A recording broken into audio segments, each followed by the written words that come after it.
Meanwhile, in Caracas, Venezuela, protesters took to the streets once again to show their opposition to Venezuelan President Nicholas Maduro.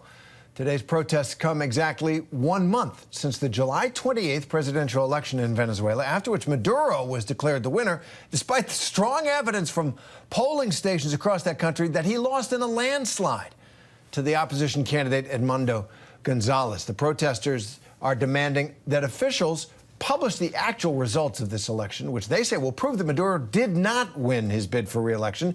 ABC's Matt Rivers has the latest from Mexico City.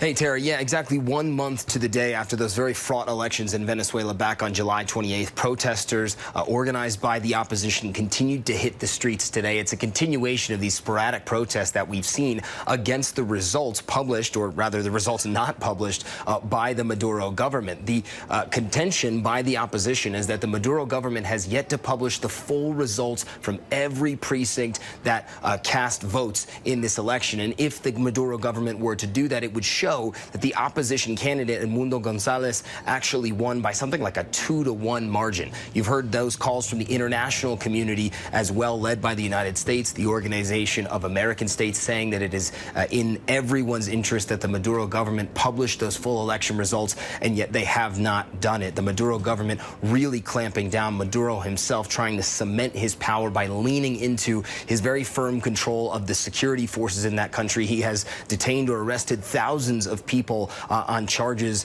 of usurping the electoral process since that election took place. So despite all these calls from the opposition and the international community, still Maduro holding power. And just today, the Maduro government announced it will be issuing a third summons, according to them, for the opposition candidate Edmundo Gonzalez, accusing him of usurping the will of the National Election Council there. Now, that is something that the opposition, of course, will contest. They say the Maduro regime is really the one that's responsible for all the fraud happening here.